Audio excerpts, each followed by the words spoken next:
Hello? Hello?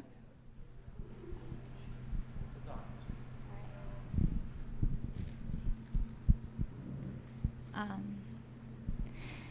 all right. Hello, everyone. Thank you so much for coming tonight. We are here sitting in the exhibition of House of Crowns, which is an inaugural exhibition celebrating emerging and established artists curated by Storm Ascher and Anwari Musa. Tonight's panel is focused on mentorship and inspiration, featuring artist Layo Bright, born in Lagos, Nigeria. She explores themes of migration, gender, culture, and family in her works. Through portraits, she unfolds both family and collective West African histories, highlighting the formation of legacy. She has lectured as a professor at the New School and has exhibited works in the US and Nigeria, with notable group exhibition and art fairs with Superposition, galleries, and others. She graduated with an MFA from Parsons and is currently an artist in residence at Next Haven in New Haven, Connecticut.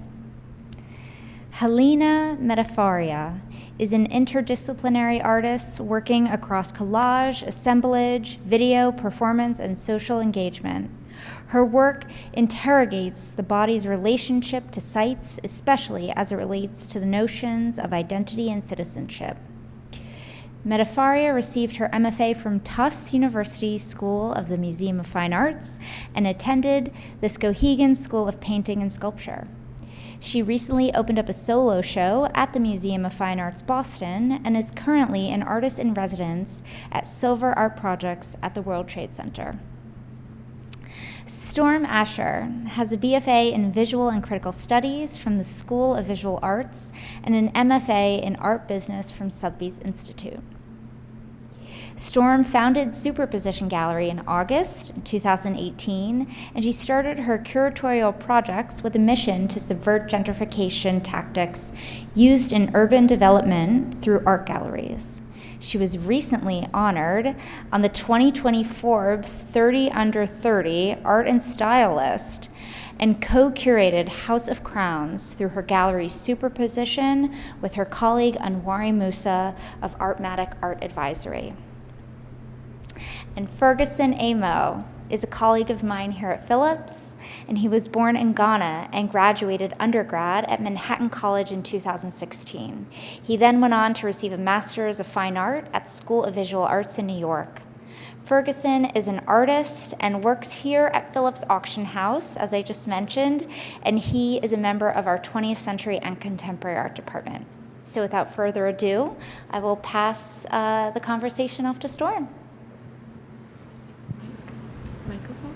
Should I take it? Thanks, Anna.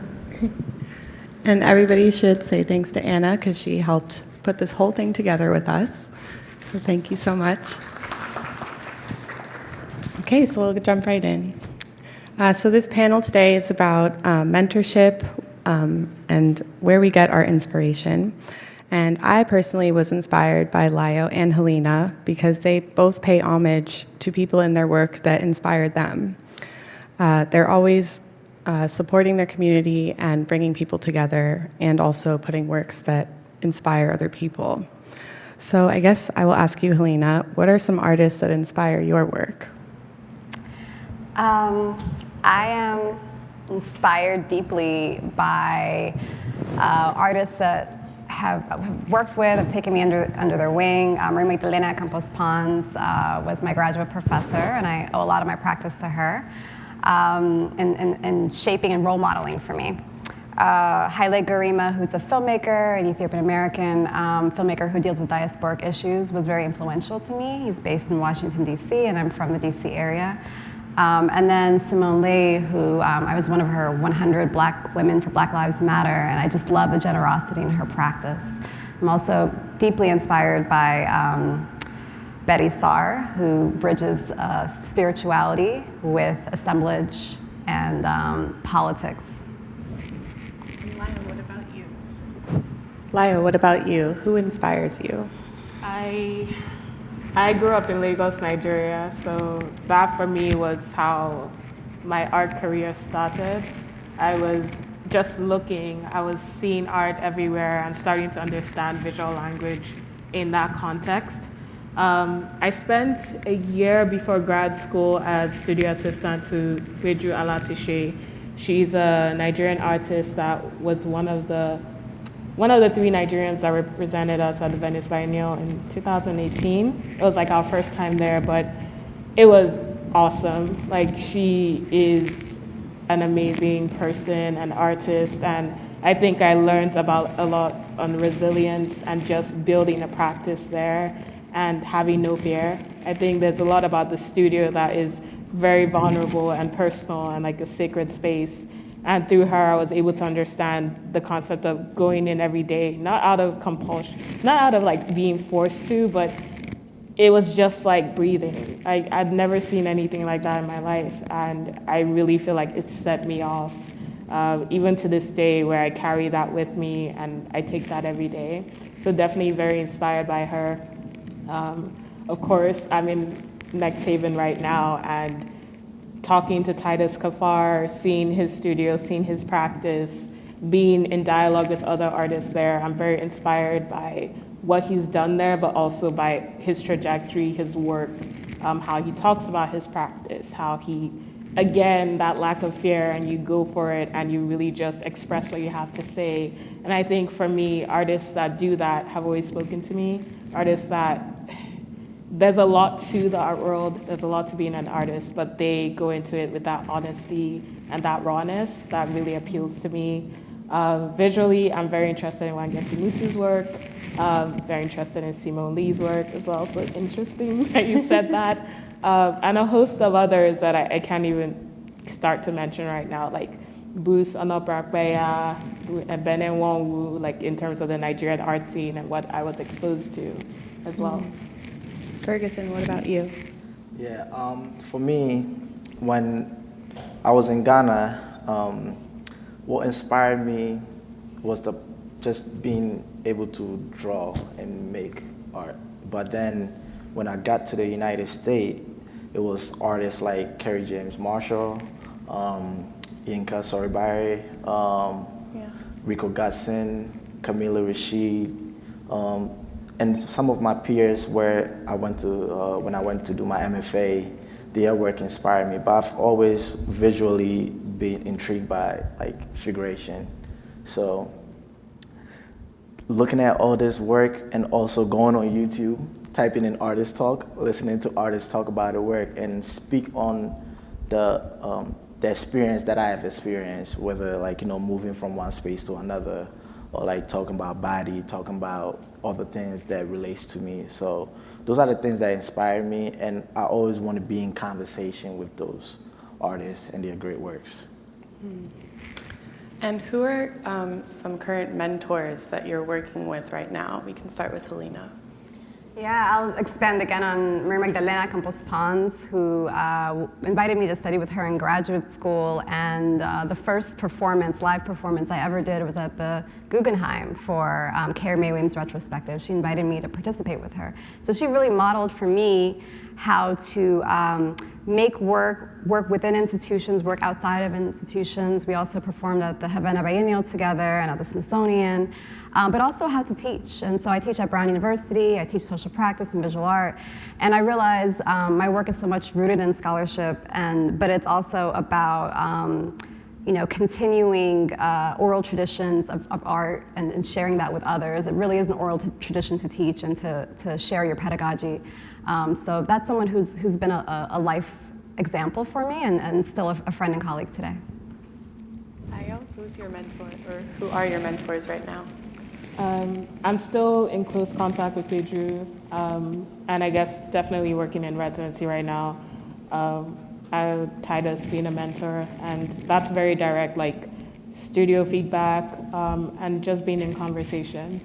How has that helped facilitate the growth in the past few months that you've been there? It really just helps to have someone that has such a successful art career and has gone through different moves of it to see the work, see the vision, and be able to like give feedback, but not just feedback for what it is, but like longevity. I think legacy is something I think about in my work a lot, but I also think about like how that operates in someone's practice. Like you're thinking through narratives, you're thinking through issues, and I want to make work, and I do make work that I want to look back in 20 years and just be like, that's what I wanted to make. That's part of what I was thinking through and living through and, you know, experiencing. So in that way, it really helps to have that conversation about what is going on now, about what the work is doing, about what I've been making, and how to just continue leaning into that. And Ferguson, you have an interesting situation because you have mentors not only in the art world, but in the auction world. So how is that working out? Yeah, for me, I have mentors in different fields. So starting from home, my mom and my father, my biggest mentor. And then outside, and then my guardians, who are like, you know, huge in terms of life, giving me advice. And then from school, it was Rico Gatson and Camilla Rashid, both were my mentors at my years there, and still is right now in a way, because I always reach out to them for advice when I'm doing something. I ask, what do you think? How do you view this? And they'll always give me a good feedback. And then being here at the auction house, my colleagues like my boss Amanda and all the people that I work with, like learning from them. They've been in this field for years, so you know, just bringing what I could bring to the table and also learning from them as I maneuver through this auction world, you know, is something that I always look for too.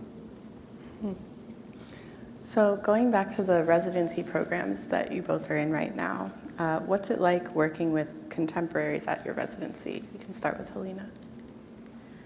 So the residency path was really something I did after graduate school. I graduated in 2015 with my MFA, and I wasn't making saleable work, and I didn't want to go right into the market. I wanted to do like experimental work, which the way I was able to support that was through institutions and through fellowships and residencies. And I just went on a string of them, and then I just decided I wanted to be in New York, and I didn't want to go all over the place and all over the country, and just kind of hone in. And so now I'm at Silver Art Residency, which is at the World Trade Center in the Tower 4, and it is, because I wanted to stay in New York, it has allowed me to not have to worry about overhead of space. I have the most generous and largest space I've ever had in New York City, and I'm in a cohort of social justice-y oriented artists. So my colleagues, there's 28 of us, and it's just been really refreshing to like be able to come out of the studio and, you know, connect with another artist who is also showing and active and interested in same kind of concerns about the world that I am, and are articulating that through our visual arts practice. So it's been like a real nice cohort, camaraderie, collegial kind of aspect, and network aspect of that. But it's also just been really practical. You know, artists need resources, and sometimes that is financial, and sometimes that's something as generous as like, here's extra space to produce. And who's running Silver Art Projects? So Larry Silverstein's grandson, Corey Silverstein, and Josh Pullman, who is his like college friend, got together, and about a year and a half ago they started this residency. So it's, we're the second cohort, and so it's been pretty amazing. Everybody should go visit this space too, because the views are crazy. They're so beautiful. And Layo, what about you, the contemporaries that you've made friends with at Next Haven?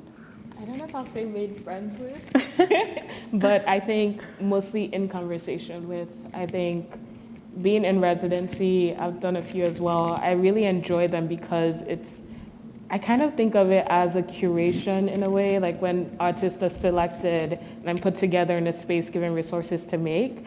And for me, it's interesting to see how we're all working.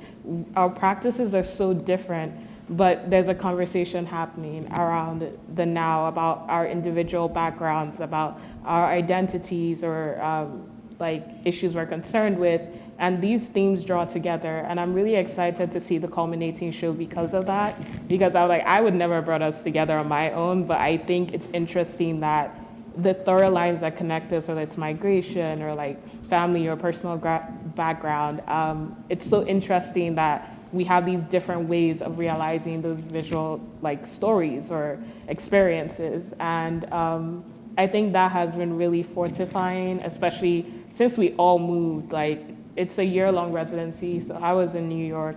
I had been here for 5 years and I moved. Patrick is from Ghana. John is from San Antonio, Texas. It's like we all came from like all over and committed to like a year-long haul of making, talking, you know, experimenting, being vulnerable. And I think that's really brave and exciting. And I really want to see what comes out of that for all of us. And even like just hanging out and talking like in the library or just like popping into each other's studios, that's all part of the conversation. It's not just what happens when, okay, studio visit, come in and like pop in. It's like what happens in the in-betweens and what seeps into our practices, what influences us from each other. And I think that peer inspiration is what really drives me in the residency, that we have that going on, we have that conversation, we're really invested in what we're doing, and then we're making out of that place. And when is that culminating show happening? I go. It's going to be in June, I think. I don't have details yet, but you'll know when I know. Cool. Okay, so let's get into the actual works that are here with us right now. This wall behind you guys on this side is Layo's work, and on the other side is Helina's work. If we could get into the backstory, we could start with Helina of Headdress 32 and 23. Yeah. So these collages are from my By Way of Revolution series, which I began in 2018. It's an interdisciplinary series. The premise of the series is to highlight overlooked labor of Black women within activist histories. I spend a lot of time in archives and libraries. I don't source my images from the internet. I actually go dig deep, and I find my collaborators to be librarians. So I started at, when I was an artist in residence at Michigan State University. They have a very big radical collection. And so I was working with the librarians to scan and to kind of understand what's qualified, basically to interrogate the archive, like what's qualified as radicalism. Sometimes I'll find travel posters, like African travel posters will be considered radical, and I'll cut that up and say, isn't that interesting? Just being an African, being a Black person or visiting it, that's considered to be revolutionary. So there's a big question. I'm not taking the archive at face value, but I'm also looking for undertold stories. So where are the women?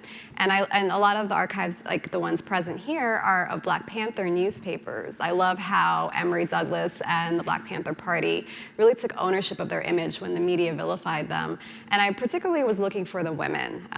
Huey P. Newton said that 60% of the Black Panther Party were women, and yet I didn't see as much documentation of that labor. How much of that is emotional labor? How much of that is the breakfast and the serving of food, and et cetera, et cetera.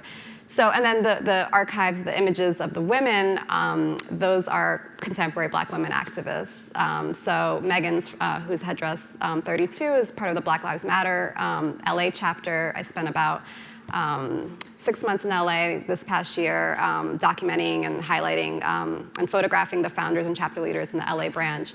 And Zakia's part of the Resistance Revival Chorus in New York. And the video work is of my former students at Michigan State University with the archives projected on their bodies. And they're performing alongside the series of standing, sitting, and kneeling, which is revolutionary gestures found out throughout the civil rights era and modern times. And Layo, can you go a bit into your works? So I have been making these works, or this series, since 2019. Started making them after grad school, and I came from a place of my mom had been like visiting, and she would bring me all these gele, which is the head wrap fabric from Nigeria. I was just like, what am I going to do with this? And it came from a place of, oh, of course, like I've always seen this growing up. Like she would have me like help her tie her Sunday gele to church. And I started thinking around ways of like self-reflection, self-protection, identity, and really going back to how I had always seen her present herself. And then I started working backwards from there, like what did that mean to cover one's head? I started thinking of like the decorative, the beautification, but also the religious connotations, the social implications, because in West Africa, we wear it to like any occasion, from weddings to like burials to church. So it was like a real sign of kinship and togetherness and community. So you'd all pick like a color like blue, and you all like, it's a bevy of women just wearing blue gailies, and it's like a sea of people like, okay, you guys are definitely together. But I started thinking of what that meant, like in terms of like collecting together, making sure you wore the same outfit, and then I was like unpacking from there to like myself being here, I'm feeling like not displaced, but I was in a different place. I'd been living here for close to 3 years, and I was trying to like regroup and get back to that place with like family, and I started going through like family pictures, and I found like my great-great-grandmother in Gele, my great-grandmother, my grandmother, everybody, and I was like, what does it mean, and when did this happen? And then you start unpacking and going to like the colonial era when people are like covering their hair, going to church. I started reading about the African diaspora and found out about the Tinian laws where women had to cover their hair by law. And I started really getting interested in the head as a site of agency, the head as a site of what was meant to suppress, then being used as adornment and beautification. And for me, it was like, this is what I want to make right now. This has a lot to unpack here for me, and I think in Black women's histories, and what has been kind of like enforced, and then what then was used to take agency and reframe the situation. So I'm really interested in that, generally in histories, and what is and what will be, like what we've done with what was given to us, and then how we've reframed that, recontextualized that, and still continue to come through with a lot of, I would say, resilience, but not resilience that is tainted. I feel like there's a lot of dignity I'm thinking about in the work. I'm thinking through like legacy and what is passed on, what has been passed on to me, and then what gets passed on from here. And who are the women that are represented in the head sculptures? So the one on the left, well, my left, is my mom. And then I started making sculptures based on like archives of family photos, which is the one in the middle. And then I do these like half faces as a series in my works, which I'm thinking through the flora, then embodying the sculpture and becoming part of. My mom is a pharmacist, and we've had people in my family tree that are medicine doctors, or like traditional medicine doctors. So I think a lot about healing, rejuvenation. I think about protection in that way. I think of what it means to then have that be part of the body and carry that with you as like an aura that extends from the self. So that then isn't like literally how I see you or how I see anybody, but it's how I think of like fortifying the self in a way. And so being in a show called House of Crowns, like, how do you guys think of the crown in your work not just being this literal thing, but what's going into it? And like from the gele to the collage, I guess, how are you intentionally putting these objects on these people's heads? Is it like for legacy? Is it as like reparation? Is it just adornment? What is that meaning to you? We could start with Helina. Well, I mean, I'll say this. I started this project by way of revolution. In 2016, I lost my mom, and she was the Ethiopian women's rights activist. And 2 things were happening at that time for me personally, or 3 things. The Me Too movement was just about to, take off. Black Lives Matter was sort of, really picking up speed. And then, of course, we all know the election here. And then this more personal, intimate thing. And I was thinking about what could I do to kind of connect to her, and I thought I could connect to her through service. So for me, when I think of these crowns, I think of celebratory, right? Like celebrating women, celebrating women's work, and while giving them their flowers while they're alive, so to speak, right? Like really, finding the people in my community or the people that I want to build community with, and lifting them up. That's not something you hear much about with women, like lifting each other up. Oftentimes there's this like, in patriarchal society, there is this like sort of need to compete, right? But rather, what does it look like when we say, I see you when nobody may see you, right? I'm here and I witness what you do in the world and how you move in the world. So these crowns are very large. They are burdensome, one would say. They look heavy, right? It's like the heaviness of history, the heaviness of the things that we kind of internalize around us, but also the legacies that we are now a part of, me being first-generation American and those who are African-Americans of many generations. But also there's something beautiful about them, right? So they're heavy, but then they're beautiful. So there's this like paradox within the crowns. They are also like, I think of the things that are on our heads, like information, right? It's a lot of information. They're very dense. But then they're also like affirmations, right? And that transformation starts to seep in the eyes. And then there's always like figures or fists or movement in the eyes, because I think of the eyes as these sort of windows to the soul, the witness that you have been changed by the knowledge that you carry, the knowledge that's been suppressed, or the history that doesn't always come to the surface. So that's the kind of mood of the crowns. Layo? I think about, they would always say like gele is kind of like a woman's crown, because you'd wear like the whole outfit, the iro and buba, which is like the top and the skirt, and then the gele as like the crown. But I don't think I saw it in like this crown regal way. I would use the word regal because it was kind of like an everyday, it was kind of like an every week thing. But when I think of the title House of Crowns, I automatically think who gets to wear the crown. For me, the subject has always been super important in the work, and I would think about the crown or like really important headgear that people wear in terms of like authority and power and what that means and who gets to wear that, but how in terms of people like that are in communities that are that are viewed in a certain way or perceived in a certain way as not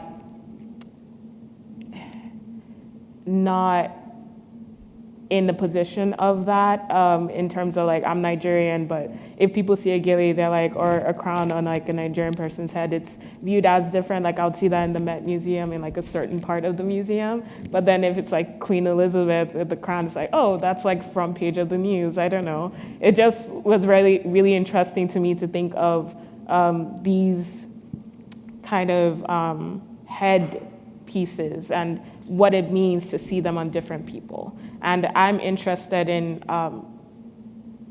taking out the context of othering in the work. I'm just going through a very personal experience that it's, for me, normal. And I think the fact that that then gets viewed in a certain way, or how during the colonial times women were told to cover their hair because in Lagos, Nigeria, because it was distracting to like people, like white people in Lagos that were colonizing Lagos at the time. I just found that really like interesting to unpack. Like, what does it mean to look at someone and then, you know, put on them certain things to make yourself more comfortable, even though that's just who they are. I think of the head in Yoruba tradition and faith and spirituality, and the head being a seat of the soul. And that's why I focus on the head, because it said that your ori, which is head, controls your destiny. And I really think about that as us all walking through life and like figuring ourselves out and what we carry with us. So in terms of like the show, I was very interested to participate, literally because of the symbolism in the work, but also like who wears the crown and who the subject is and what conversations we're having around different bodies. Thank you. And Ferguson, like, what is it like to have a show like this in the place where you work? Like, have you seen something like this here before? Yeah. Well, this is very unique, and I love the idea that when Anna told me, and then seeing the title of the show, and the first thing I thought about is the quote, "Heavy is the head that wears the crown."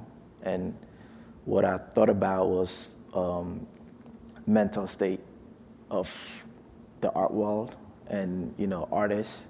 And also what I thought about was ideas, you know. you think about the head, you think about ideas. But it starts with an artist's idea to project it on the canvas and then present it in a space like this for other people to come and look at the work and also resonate with the work or learn something from the work and put it back in their head and, you know, go through life with what they've learned. So, you know, doing this in spaces like this is very important. You know, everybody think of the auction world as a like a money grabbing, flipping, but it's just another space where we could present, you know, works like this, bringing great artists together to have conversation like this with their works, and also just enjoying the moment and the process that goes on. And I love it. I like from the opening, seeing Black excellence, people like, you know, from where I'm from, you know, art is not looked at in the lenses of how art is looked in abroad, you know. Like in Ghana, I don't know, you know, you guys know this, like, if you want to become an artist, you know, it's an abomination. It's like, it's a no-no, you know, until they see the work in spaces like this, then they start to cherish, like, you know, the product that is in that space. So it's always great to see great artists from where I'm from in spaces like this, because we breaking barriers and, like, you know, exploring different spaces. Thank you. So I wanted to get into the fact that both of you are multi-hyphenates. So Helina, you presented collage and video, and Layo, you presented a wall work with glass that you've started experimenting with, and the sculptures. So can I just hear a little bit about the process in the studio of when you're deciding to go from one aspect to the other of your process? Helina. Yeah, I generally, I work very conceptually, and I respond to an experience or a happening or an idea that I have. And for me, I'm more interested and curious about that journey and that process of really articulating a response to that occurrence or that idea. And it's almost like the medium is secondary. So sometimes I feel like this idea really needs to come forward as a performance, or this would capture it best as a video.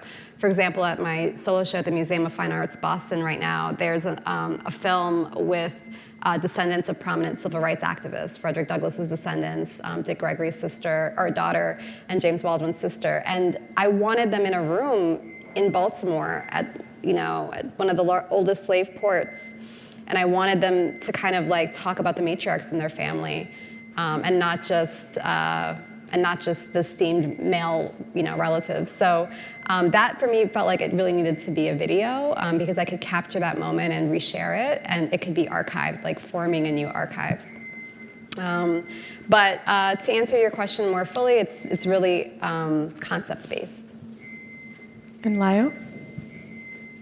I think for me, it began with getting a scholarship for a class at Urban Glass in 2020. Prior to that, I'd never worked with glass before, but as soon as I did, it just like clicked that it was such a rich medium. It was like learning to paint or learning to draw. And then you learn there's like different kinds of paints and different kinds of canvas. And during COVID, or when it started, I just really delved into that, like head first. I got a kiln and started experimenting. And for me, it became this like magnifying glass through which to explore the material I was using on its own. I think I'd always been interested in like the gaily, the Ghana must go bags that I use in my work, and like the histories embedded in that. I always feel like textiles and like what we wear, what we've come across, what we carry. But I think of the significance that holds, and I wanted to explore that more.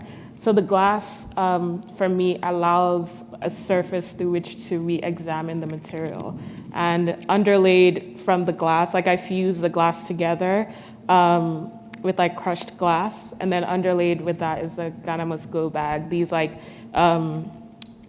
like checkered patterned bags that you get, they call it Chinatown tote bag in New York, but we call it Ghana must go bag in Nigeria, and I'll be very interested to know what you think.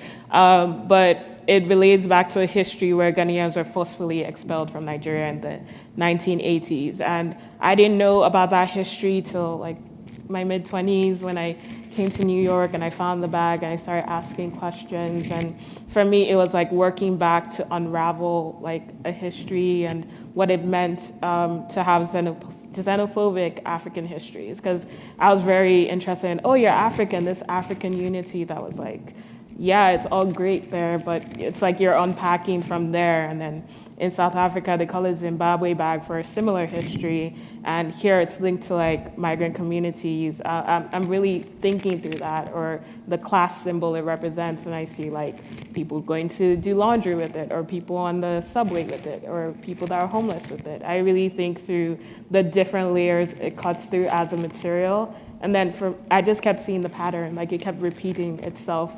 But more so than existing as a utility item, like a bag, it became more like a symbol of like movement, of like migrant journeys, of like nomadic experiences, of class, of like what it means to see through a different perspective.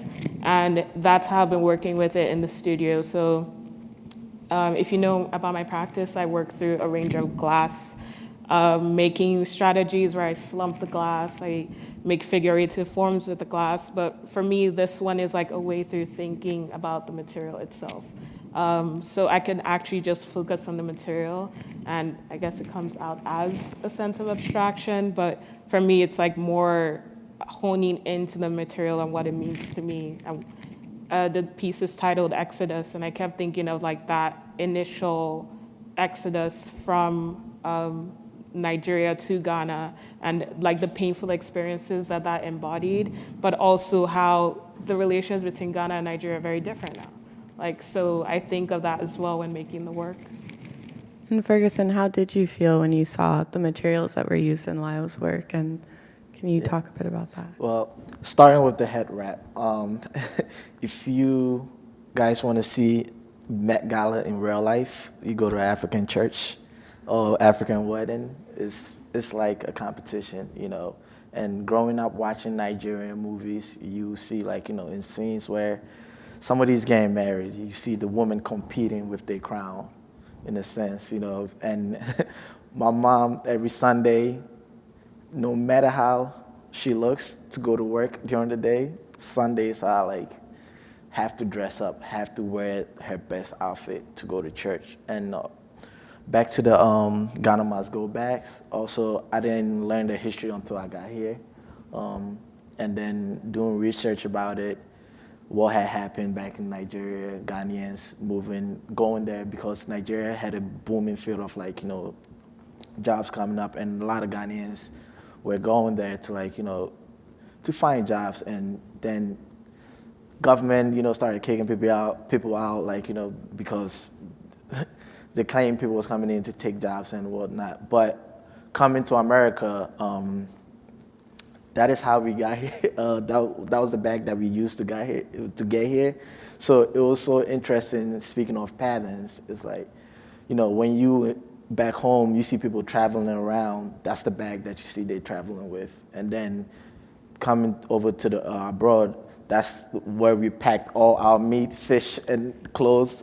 PlayStation, everything was in that bag, and you see the pattern over generations and the history tied to it. And when you see in spaces like that, you start thinking, you start exploring, you know, what the artist is trying to convey to us, and you know, how do we relate to it. And when I saw it, it brought me back to when I was packing my bags to come here, and I'm like, wow, this is where my belongings was in, and to see it on the wall, somebody also have a similar story to it. So, you know, I enjoy like, you know, seeing materials within artists' work and just resonating with that work.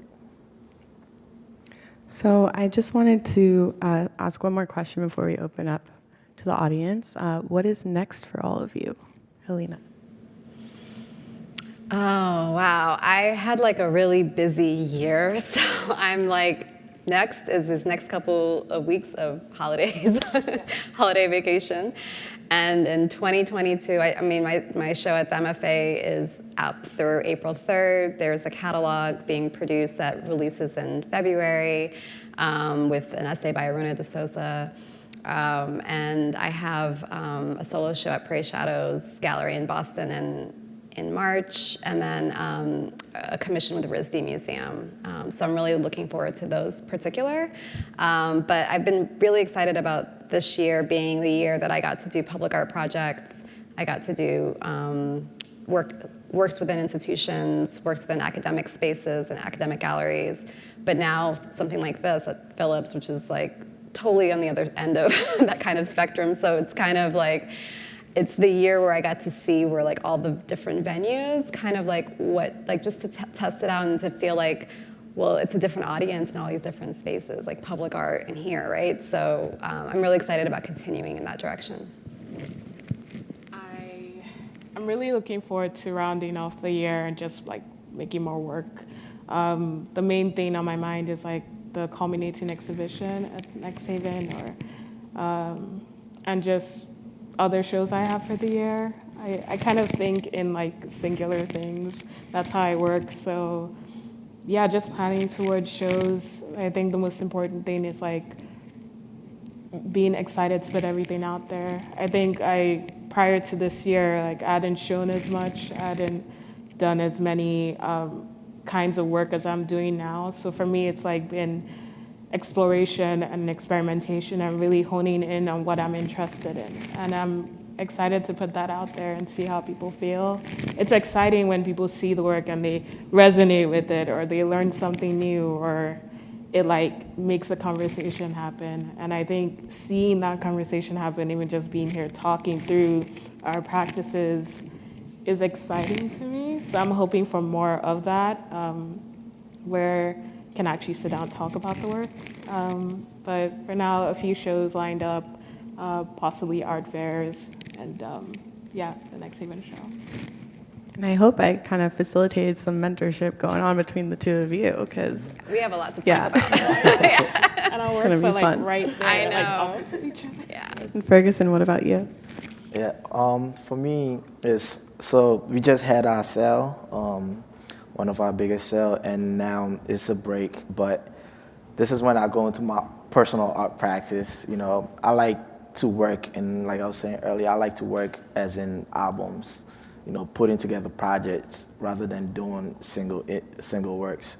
So now I have a residency coming up too, with ISCP in Brooklyn, and you know, I'll be working on my art, but still working here, and you know, working on that, but also working with Phillips to make a lot of shows like this happen here. You know, one of my goals is to eliminate that narrative of that artists have with auction houses, because I still think once they understand the business of it, they can benefit from it.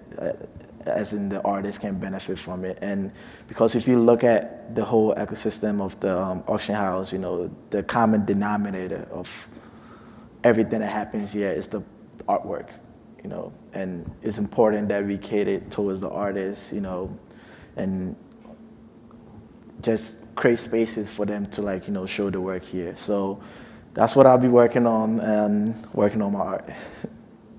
Thank you guys so much, and we'll open for questions now. I have a question for you. Never mind. So, what brought you to put this together, the show together? Well, basically, I was contacted by Anwari Musa to curate a show, a small show, about a year and a half ago in LA. And we were going to just rent a space and bring people from his advisory and people from my gallery. And then the pandemic happened. I was in a different country for like 4 months and Zooming with him, trying to figure out, okay, all these spaces are canceling on us. And then finally, we got in contact with Phillips, Anna Ivy over there. I reached out to her on LinkedIn, actually. And we planned on having a small show sent them the deck, got a sponsorship for them, and over time, we wanted more and more space because we got more and more artists that were getting interested in it. So finally, after 3 different cancellations of dates, we ended up with this huge space, including that mezzanine up there. So we were really, really excited about that. But in terms of the curatorial mission behind it, it was really trying to facilitate this mentorship because Musa works with a lot of clients and artists that have been established for a while, and I'm trying to bring all the artists with me as I'm making these connections. So trying to bridge that gap and pass the crown around was the idea. Yeah. Thank you. Any questions? Sade.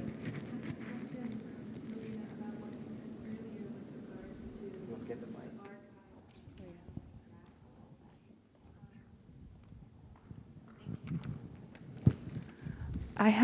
I had a question about what you said earlier about the archive being titled as radical, and I wanted to kind of ask you a little bit more about your experiences looking through archives that are in institutions throughout the U.S. or anywhere, and what are your thoughts about the way history has been recorded from what you've seen from your personal experience? Yeah. Well, archives are imperfect, and that is the premise of the work. Sometimes, I mean, how an archive is formed is usually through donating, like several donations, and the categorization, or if it's been digitized, or like that becomes like a process and a labor of the library itself. And so, for example, right now I'm working a lot with Brown University's activism, social justice archive, and it's just a bunch of boxes that haven't been digitized, and there's no clue, like there's no record of like the photographer or where this took place, but it was all deemed, like radical in a sense. And so the things that were more questioning to me were like, I questioned the fact that there, and not at Brown, but maybe more at Michigan State, there were like advertisement, like, old 1990 advertisement posters from like maybe South Africa or something like that, and or typical like, travel photography of like beautiful Ethiopian women half naked, and that was also considered that.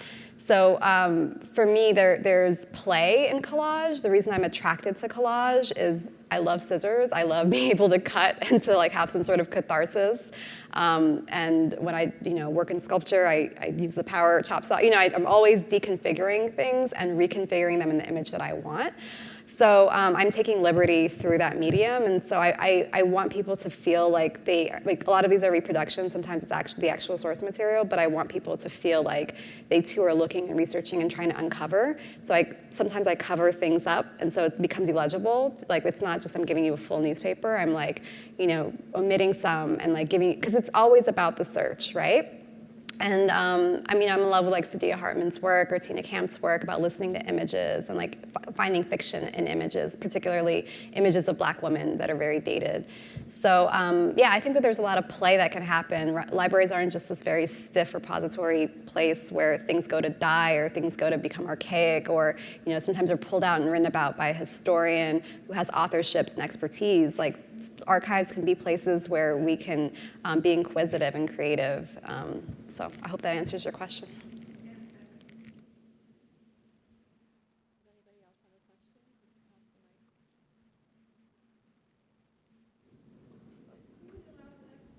Of course. Of course, yeah. Okay, sorry. I really did I liked everything, but I was wondering, what made you, now that I listened to you and you said that the material inspired you, what made you use the wood? At first, I thought that women were the foundation, like the roots of a tree. But then I further listened to why you chose to do the head. So I wanted to know, what was the reason?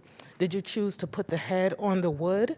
And also, I don't have a lot of knowledge on the scars from the African tribes, But is that the reason? Okay, that was what I thought, why you put the lines on the faces, to bring recognition to the war wounds that many immigrants, I'm Jamaican, sometimes we have to get the stamp. Or I learned that also the tribes, from African tribes, they had to get cut on the face. I do have some family members from Ivory Coast or from Nigeria who have those. So yeah, I wanted to know, is that the reason of the scars on the face?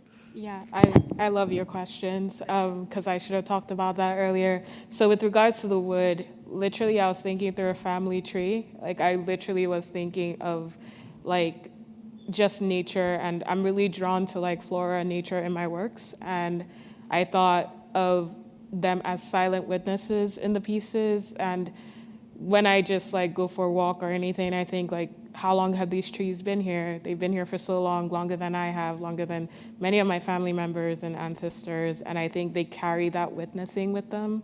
And when I'm thinking of family, I just naturally I just went to that as like a way of thinking through like all the people that have come before me, all my maternal, like especially my maternal line, and looking through my great-grandmother and my grandmother's pictures, and knowing I could never talk to them or find out their histories. For me, it was a way to imply that or feel that personally when I was working in the pieces. So the first few I made were on like these really thin wood cuts that I got from like a repurposed lumber yard, and I just really thought of that and kept using them in the works. And then the flora like emerged from that, so from that base.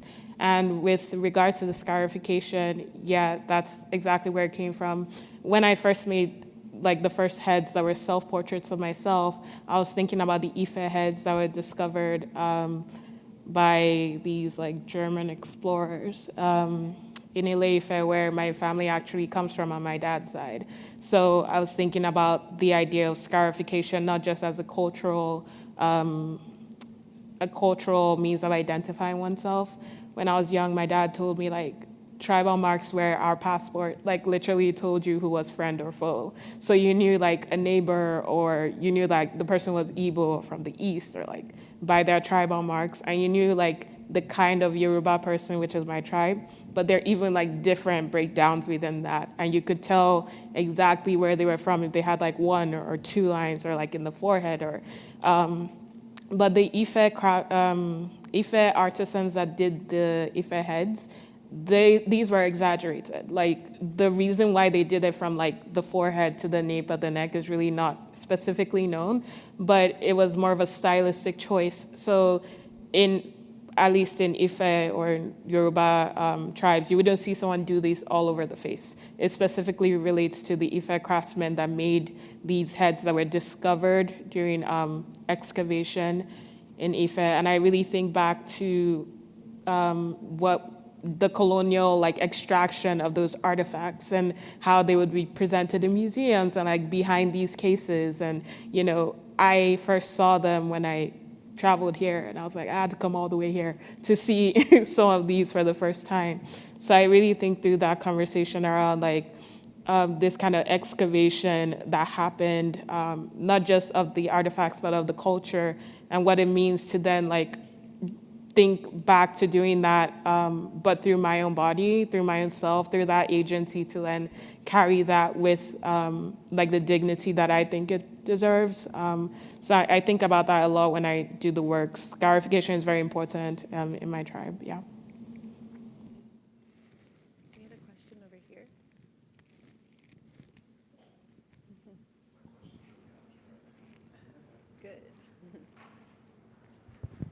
Hello, I have a question. It's very abstract, but like, who better than some artists to ask an abstract question?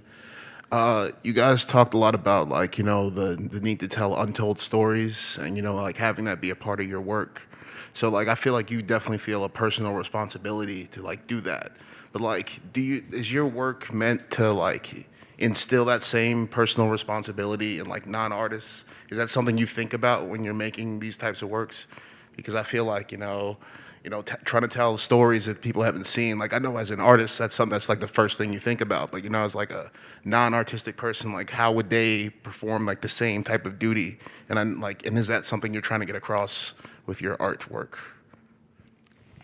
If I'm understanding your question like correctly, like in terms of do I want to inspire others? Of course, like that. If I have a goal as an artist, I mean, I've been inspired by the artists that I named in the beginning. All of my, like the people have come before me who I'm like, okay, you guys are telling your truth, and I want to tell my truth. That instilled something in me that made me want to be creative, right? So, I mean, that's the ultimate goal for me, is to inspire people. And for me, I never want my work to be symbolic.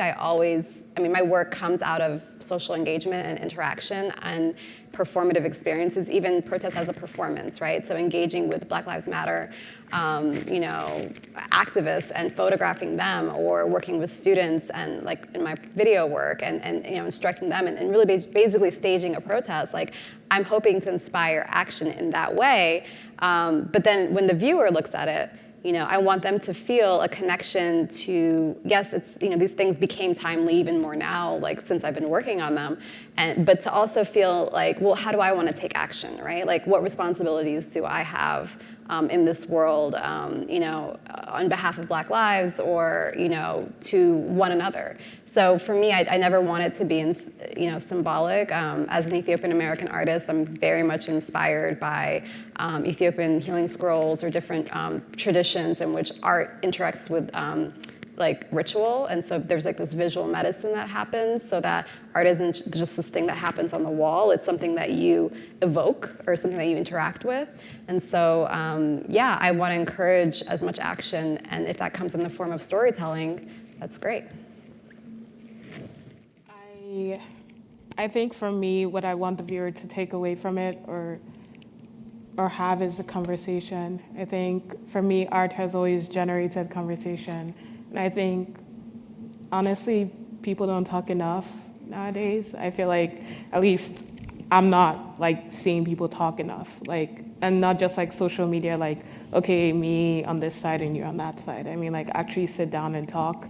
And one thing I enjoy about seeing art in a space like this is like on opening night, people talking to each other about like subjects in the work, or about themes of the work or themes of the show. And that's what I'm thinking about when I see the work, like when it's done and how it lives outside of what I've done and out of what I feel. It's like, what are people talking about when they see this work? Does it spark anything for them?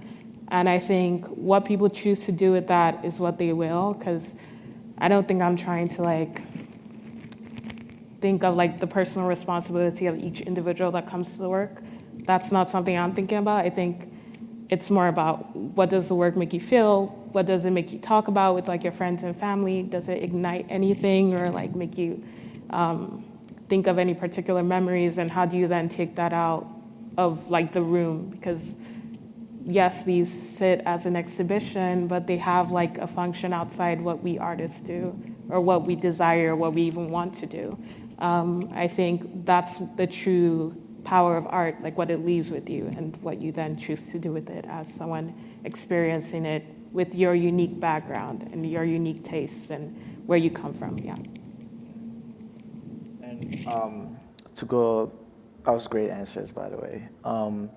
For me personally, with my practice is, I think from the perspective of my experience first when I'm doing it. One, I enjoy doing it, and two, I want to tell my story. Now, with the audience, however they resonate with my story is up to them. What I could do is like point at this, point at that, make comments about something, but however they take it in, because I can control that part, however they want to take, whether it's provoking thoughts or it's like, getting them angry, or like, finding beauty in the little lines that I'm making, it's all up to them. I did my part of being true to myself and telling my story. I remember when I was in at VA, my first month actually, our professor asked the question, "Who's your audience?" And me and him kept arguing about, why do we have to have an audience? Like, I don't know my audience. Like, and he said, you have to know your audience.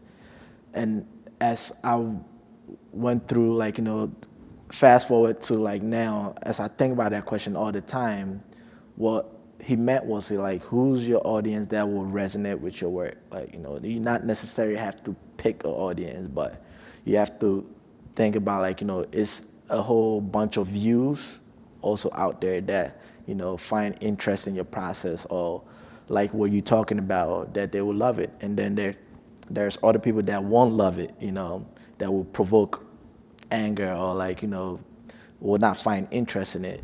But you can't please everybody at the end of the day, so you just have to stay true to what you're doing, and whoever resonate with, it resonate with. Mm-hmm. Oh. It's a really abstract question also, but just seeing the crowns and hearing the explanations, seeing it, and all of the actual just depiction, I'm curious what each of your crowns would be describing, whether it's physical or however you would describe your own crown if you were to wear it. I'm actually in the process of making a physical crown now for my next solo show.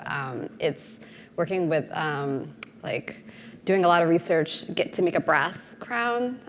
It's in the style of Empress Menen, who was Haile Selassie's wife and the queen of Ethiopia during World War II. And I'm really excited about doing a performance. I'm also working with one of my best friends is a designer, so we're making a physical wearable sculpture out of archives. So the performance will be to evoke the stories. I've been making these collages as what I call an army of women to go out in the world and be these sort of hawks, right? Just think about, what it is to take up space and to, I print them life size in terms of the heads, and I want them to be like people in the room. But what does it mean when that becomes in real time and space? And so I'm really excited about, that's why I like to keep an interdisciplinary practice, because my ideas keep going beyond what I can do two-dimensionally. I have to feel like I can also evoke it. So that's a really great question, and I've been in on that. I've been thinking about that a lot. I think mine would probably be like a source of light or something. Like when you said it doesn't have to be physical, I immediately thought about an aura or something that was just emanating out of my head. I'm not sure what color, but yeah, something. I mean, ethereal. I think of, do you mean like me as an individual, as an artist? I mean, my hair.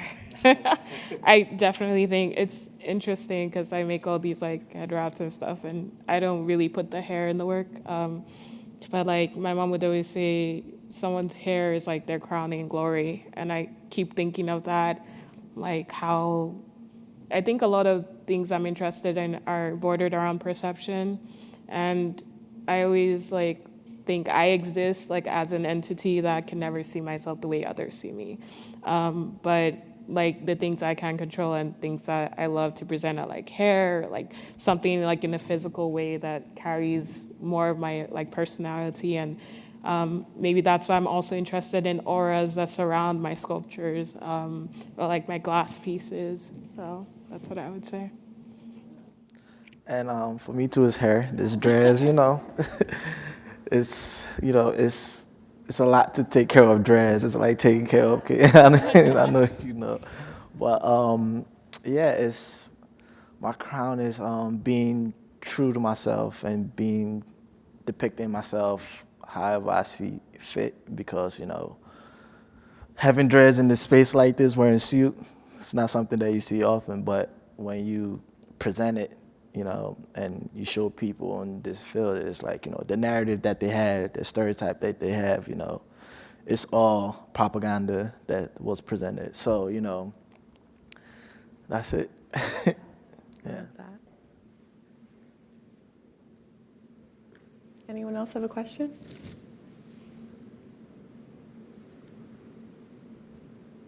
I think we're good. All right, thanks everyone. Thank you very much. Thanks, Kate.